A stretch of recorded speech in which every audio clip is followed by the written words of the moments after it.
Oh, hey guys, it's Alan at Boston Fan, and today I wanted to wish you all a happy Patriots Day before I did my show off. You might not know what Patriots Day is, and that's okay, because it is a Massachusetts-only holiday where we celebrate the beginning of the Revolutionary War, the Battle of Lexington, and then later Concord, right down the road, happened around this time in 1775. Now, on Patriots Day, it's the best day in Massachusetts, and especially the Boston area. We celebrate the battle by having reenactments and a parade. The reenactment's pretty cool. This is the 250th anniversary, so they actually moved the reenactment from today, Patriots Day, to last Saturday, or 2 days ago, last Saturday. And it was a big to-do, lots of people.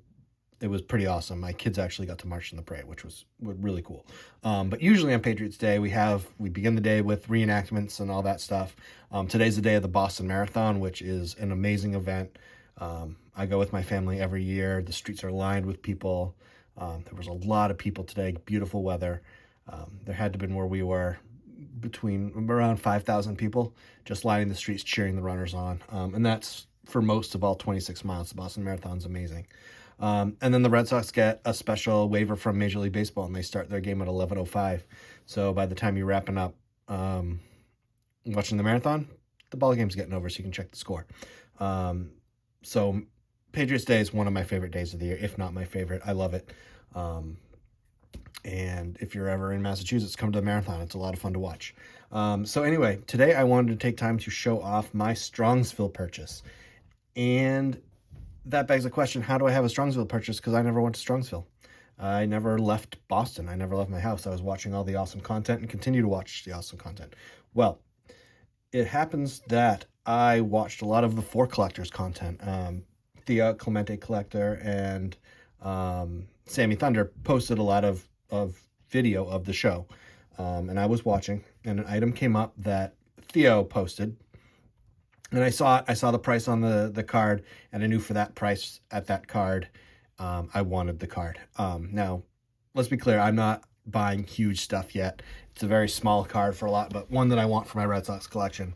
And I got the dealer's name from that video. Thank you, Theo. But I couldn't get his contact information. I wanted Net54. I found some posts that he had made, and I tried to get in contact with him, but couldn't.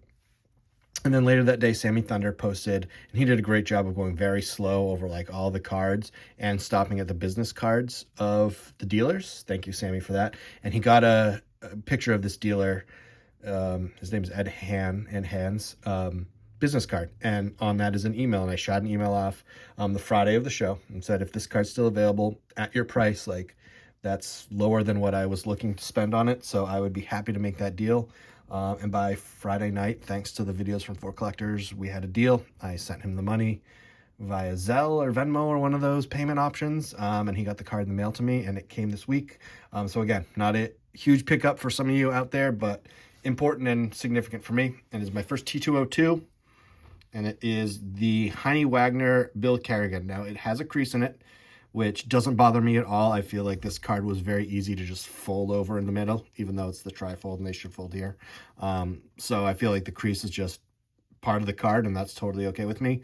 What I liked about this card is hopefully I can get it with my camera, but the colors are really vivid. The registration on the images, although a little bit off, the colors are just so clear. So we have Heine Wagner on the left, Bill Kerrigan on the right.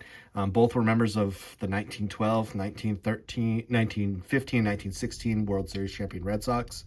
Wagner was the captain of the 1912 Red Sox. Kerrigan was, I believe, the starting catcher. Kerrigan went on to manage the 1915 and 1916 Red Sox to World Series championships. He was a player manager there. To get them both on the same card is pretty cool. And this is my first T202, like I said. And to be able to pick it up through videos in the YouTube community, I just thought was really cool. I was just stoked to be able to be working through them and pick something up at Strongsville. I do plan to go next year. Here's the back. It's really clean. Again, we have the crease through it, but for the age of the card, and it was far below what I was looking to pay for this. Possibly and definitely because of the crease down the middle, but honestly, for me, that's totally fine. Some people would look at that and go, this is just not for them, and that's how I can kind of swoop in and make the deal that I want to make because people are going to overlook that, but it doesn't bother me at all. Interesting about the trifolds, the two end cards, you can sometimes find them detached and sold independently, but they also mirror what the T205. So this is Bill Kerrigan's T205 card, just it doesn't have the gold border, and same thing with Heine Wagner over there. So I think that's just kind of a neat little element. And then you have this in-action pose. That is Bill Kerrigan there blocking the plate. I feel like you could almost make out center field at Fenway Park right there, maybe. But very hard to tell. But I just saw this on the videos. Again, thank you to Theo and Sammy. And just said, I wish I was at that show right now. That is a price that I would pay without even stopping and thinking about it. And so I tried to make it happen. And thanks to their videos and their communication with the community and giving that content, they got that out. And so now I'm the proud owner of my first TO2 trifold. Again, this would probably grade a 1, but I don't care. I think it's gorgeous. And when I get my tobacco era display case, this will be proudly displayed along with some of the 1912 Red Sox. So thank you for collectors for that content. I really appreciate you guys putting it out there. It's just helpful just to watch. I like watching it just to know what people are pricing cards, and it totally feeds FOMO when you see prices that are just amazing, and I'm just happy that it got to be worked out and I got to add that to my Red Sox collection. So that's it. Just a quick Strongsville update for someone who didn't even attend Strongsville. But guys, I really, really am trying to make sure that I follow through and get there next year because the show looked like a ton of fun. I'm saving for it. And yeah, that's my goal over the next year is to make Strongsville happen. So until next time, guys, thanks for watching. Keep collecting, keep having fun. Adios, amigos.